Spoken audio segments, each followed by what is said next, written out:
Hello and welcome to this special interaction. I'm Gautam Roy, and the person I'm speaking with today has been a career bureaucrat who's worked over the decades very closely with commerce ministers, finance ministers, prime ministers as well, and he's fulfilled other capacities. He's been a member of parliament in the Rajya Sabha, the upper house, and what's more, he's just submitted the 15 Finance Commission report as well. Yes, you've guessed it by now. Perhaps it's N.K. Singh. And the reason we're speaking to him today is because he's condensed the wealth of all his knowledge and experience into, 400 odd pages, slightly over 400 pages, and that's in his memoirs. And it's called Portraits of Power, Half a Century of Being at Ringside. It's just come out, and we have N.K. Singh with us today. Welcome to DD India. And let me just say that you seem to be quite a multitasker, sir, because you've not only completed your memoirs, but also submitted the 15th Finance Commission report roughly around the same time. Congratulations for that in the first place. Thank you very much. Thank you, Gautam. Thanks a lot. Well, what I wanted to ask you, before we go into the past, which is there, of course, documented in your book to a quite large extent, let's talk about the current phase and the future as well, because in the last chapter of your book, which is the pandemic and beyond, you've talked about the impact of COVID-19 on the economy and also the health sector. So just tell us, in your assessment, do you feel enough has been done by the government and other stakeholders to ensure that our country bounces back from this sort of a shock, a catastrophic event that it has got? It's resilient enough. Has that been done? Well, let me say that the response of the Indian leadership under the Prime Minister has been one of alacrity and vision. Alacrity in terms of the speed at which the leadership responded to the enveloping factors of the pandemic. First and foremost, the issue of life. He took the courageous step of announcing a lockdown which has been far more significant than any other country has done. It was an 85 to 87% lockdown. And some of the outcome of the Q1 result, about which much was made of, was a consequence of that great lockdown in the interest of life. The second area where he acted with alacrity is the area of livelihood. Livelihood in terms of taking care of the large outflow of the migrant population, which took place in terms of the free distribution, of enhancing the public distribution system, free availability of rice and dal for several months. And then in the third phase, in terms of the economic revival package, a revival contingent not only in terms of the direct fiscal stimulus, in terms of the additional money which was put in, for instance, that was put in through direct benefit transfers, through enhancing the Jan Dhan account, through other modalities towards more inclusive growth for rural India, enhancing the quantum for the Manrega employment scheme because they needed employment. But apart from the direct fiscal impetus, the activities of the central bank acting in tandem with the fiscal policies of the government. The policy of forbearance of the central bank, congruent with the policy of stimulus of the central government, represents, in my view, a visionary, far-reaching leadership addressing the issues of the current pandemic and the economic reforms which have been undertaken, ensuring that over the medium term, we not only recover, but we can have higher growth trajectory. Certainly, and the Q2 results that came out recently also seem to be reflecting that. A lot of people are focused on how it's much better than the Q1 results, where the economy basically tanked. But some people are also not wrong to say that we're in a technical recession. Now, in your assessment, does that leave room for fiscal forbearance, which you've been advocating, instead of fiscal rectitude, in the overall context of the rationale behind maintaining fiscal discipline? So I think that I have been for long been one of those who have been accused of being a fiscal hawk, I was the chairman of the FRBM committee, which enacted the new FRBM Act in 2018 and had argued in favor of a parameter both on debt and on fiscal deficit, which was consistent with macroeconomic stability. But I think in times like these, I have argued in terms of fiscal forbearance, which is not merely an arithmetical point, but to act in terms of both on debt and on fiscal deficit within a range which enables the space for any additional stimulus. And I have taken the view that if for purposes of life and livelihood, additional resources are required, I think those additional resources should be made available. If more is required by way of forbearance by the central bank, in my view, that action should be taken. At the same time, when we get out of the pandemic and when the recovery is well underway, we need to carve out a strategy of exit from a policy of fiscal forbearance and a return to the path of fiscal rectitude. Okay. Now, your memoirs are also to a large extent about India's journey down the reforms road and the role its institutions have played in the governance process as well and India's progress. Now, has this journey been a natural one, evolutionary progress, or do you feel that there have been some fits and starts because of some things just hit our policymakers out of the blue and then they had to just react? Well, I think it's an interesting question. In my view, you always require a new momentum and a new cause for action. My book has brought out that if you look at the earlier period of India's post-independence history, in a largely regulated economy, in the initial years, we were struggling for food, we were struggling for foreign exchange.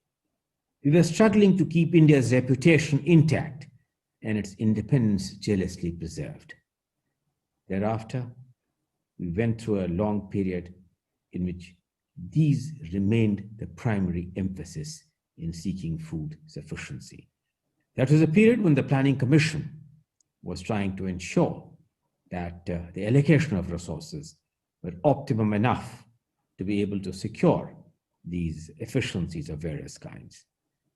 But in the process, we encountered numerous difficulties. I mentioned one in the book where in 1990s, in a certain period of our history, following our devaluation, Mrs. Indira Gandhi at that time had felt betrayed by the Western powers going back on commitments which they had made. We went into an over-regulated economy, resulting in low rates of economic growth. We also had bouts of what I call fiscal profligacy. And if you look at India's balance payments history, you will find that India's recourse to additional borrowings from multilateral institutions and from bilateral borrowers have followed a few years of fiscal profligacy. Indeed, these were the immediate proximate causes for the 1991 economic crisis. A couple of years of fiscal profligacy before that, the Kuwait War, the collapse in the remittances of that period, and these led to the full-blown balance payments crisis when preventing a debt default was our important challenge. But we took this challenge head on. The Prime Ministership of P.V. Narasimha Rao, and supported by the Finance Minister, Dr. Manmohan Singh, undertook what was known as the far-reaching economic reforms of 1991. This freed up the Indian economy very substantially, and we never looked back to a period of foreign exchange crisis thereafter. But as a period of time, complacency set in again, as we needed to redouble our efforts, not only to remain competitive in terms of an investment destination, but undertaking far-reaching structural reforms. Indeed, in the period of 10 years of the UPA government which followed that period, the structural reforms were somewhat on a back burner. Mm-hmm. If you recall that just before that, in the period of Atal Bihari Vajpayee, it was called policy paralysis in that phase. Well, whatever expression you want to use, I do not want to say that challenges of every government are different. But if you look at the period of Prime Minister Vajpayee, with whom I had the privilege to work very closely, to which I have devoted an important chapter in the book, he undertook three important reforms. He undertook, first of all, the audacious step of making India into a nuclear power, notwithstanding some of the advice being given that India was not economically strong. Thereafter, he embarked on the telecom revolution. He embarked on the great experiment of connectivity of India through the National Highway Program. And then you had a 10-year period in which the priorities seemed to have somewhat changed. There were achievements, no doubt, on the nuclear front and so on and so forth. But economic reforms occupied a lower priority in the UPA agenda of those 10 years. That has been followed by the period of Prime Minister Narendra Modi. And under his leadership, there is again a rejuvenation of attending to those areas which had remained neglected in the 1991 economic reforms. GST is a very, very good example. The seeds of the GST, Gautam, were laid down when I had negotiated in 1991 arrangements with the IMF and the World Bank. One of the performance criteria had the concept of a GST embedded. Yes. Yet from that time, it got implemented only in 2017. There are other important structural reform measures which Prime Minister Modi has undertaken. Last but not the least, the Prime Minister's great concern on ensuring continued macroeconomic stability in terms of a policy. We did not believe in fiscal profligacy, but ensuring that public outlays had commensurate benefits in the outcomes from such public outlays. Certainly. And if your book also conveys a sense that India has not been able to live up to its potential due to various reasons. But would you say that we're at a juncture now where it's like a carpe diem, seize the day moment, now or never? Well, I think that he has certainly, the Prime Minister has chosen the challenge of this pandemic and converted it into an opportunity for far-reaching structural reforms encompassing various facets, encompassing health, education, culture, power sector, infrastructure, to just mention a few. And do you think it also reflects a classic paradox that, there's an expectation that the center and the state, largely government, will do everything for the country's progress, and people don't really look at the role of civil society and private capital? Those are some of the broader issues which I have mentioned in the book of how to make every stakeholder a party to the kinds of decision making designed to give India a much higher growth trajectory than has been possible in the past, and which will enable us to realize the true growth potential of this country. Right. And you also said in your book, in a chapter where you've dealt with India's trade practices in the past, that you're confident, I'm quoting you here, you're confident that notwithstanding some recent changes, India will not need to relearn the lessons of the past in a bid to thoughtlessly embrace the new global fashion of rising protectionism. Now, the government has been very clear that Atmanirbhar Bharat is not about that. Do you think that at some level that is getting misconstrued, because we see it happening all around us, all over the world, this protectionism, deglobalization, as it's also being called? Well, in point of fact, that is in fact a broader concern. Is the world beginning to relearn the lessons of the broad fact that trade as an engine of growth has contributed significantly to global prosperity? Look at the way, for instance, the World Trade Organization, the WTO, which was designed to bring about and free up trade as an engine of growth. The WTO has been stymied. Protectionism is being embraced by the very countries which had preached the message and the benefits of free trade. I think that, in my view, this is a transient phase, because I have no doubt that reason would prevail that the world will realize that trade as an engine of growth from time immemorial has given human society a new impulse for innovation, for change, and has acted in concert with domestic efforts to improve the overall growth trajectory.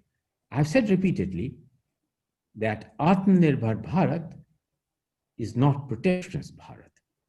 Atmanirbhar Bharat is designed to free up the productive energies of this country to create employment, to create jobs, to utilize the comparative factor advantages which we have in many ways in terms of not only the human skills and human manpower, water, arable land. This is not a contradiction in any way to India acting in a manner which will enable trade to be an important engine supporting India's growth trajectory.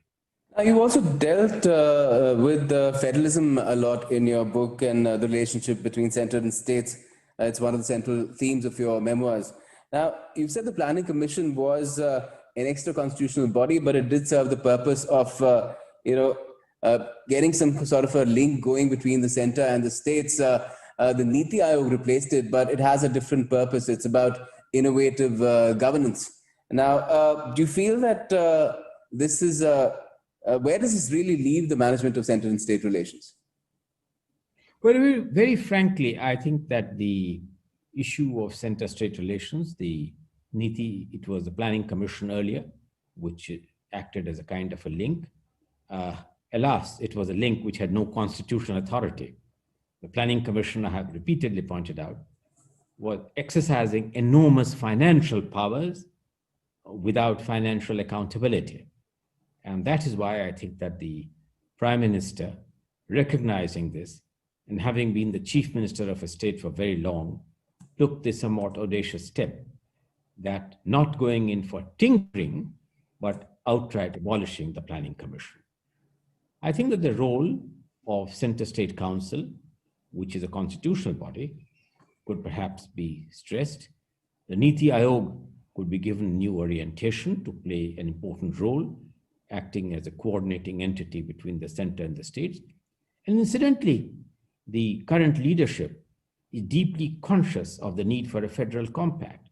Look, for instance, the manner in which the Prime Minister has sought to address the whole issue of the pandemic.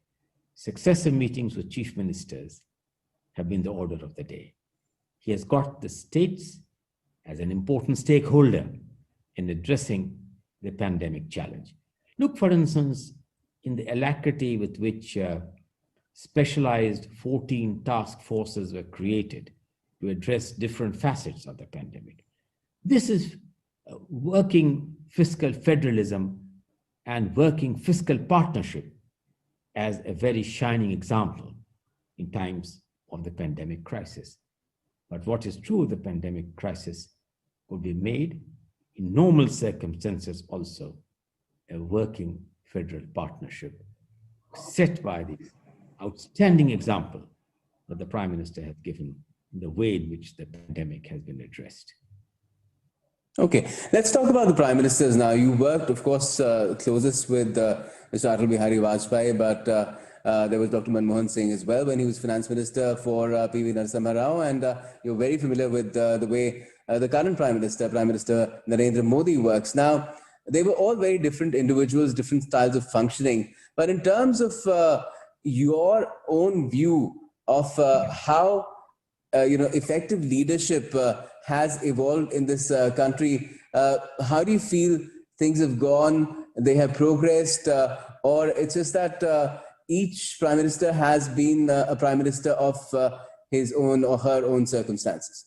Let me say each Prime Minister have expectations and aspirations of their own, which are designed and circumscribed by the challenges of the time.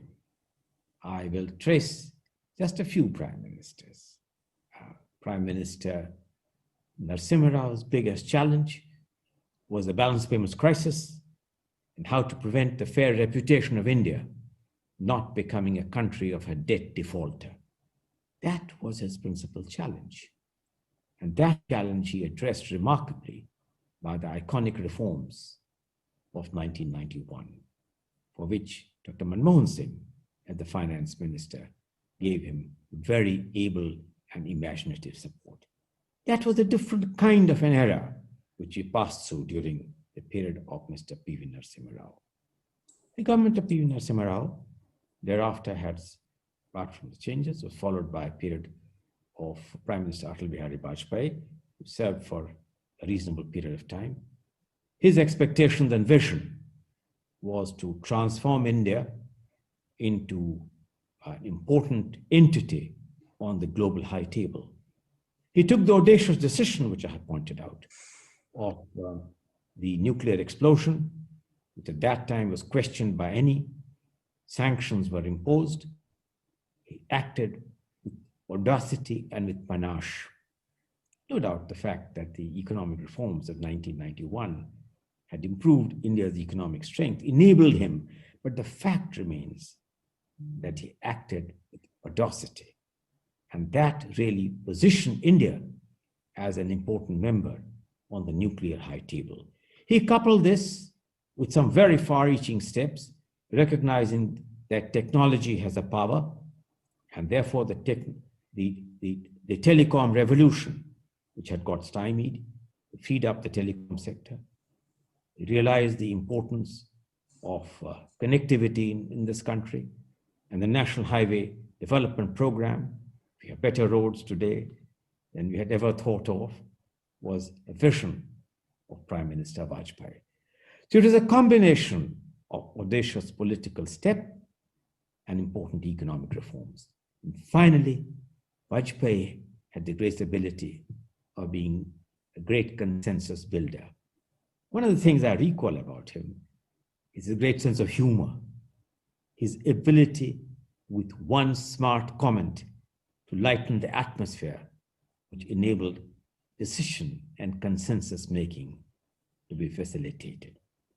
That followed a period of 10 years of the UPA government, and their challenges were somewhat different, of consolidation. On the economic front, I do not see very important steps, although there were initiatives which were taken, but they did make amazing progress in terms of improving our strategic partnership with the United States. The nuclear deal was transacted during that period, which has been commented upon. And then, of course, we have the period of Prime Minister Narendra Modi in his second term. Now, he has a different vision altogether of not only making India into an important global power, but of using the power of technology, of giving India an inclusive growth.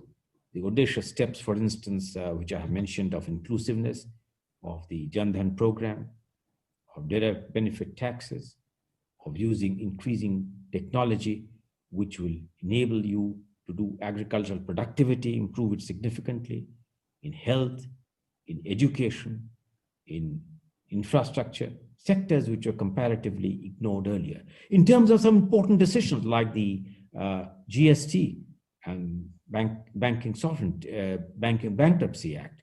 So I think that vision of Prime Minister Modi of making India not only domestically prosperous, but an important global power is something which is driving the creativity and urge of his current initiatives.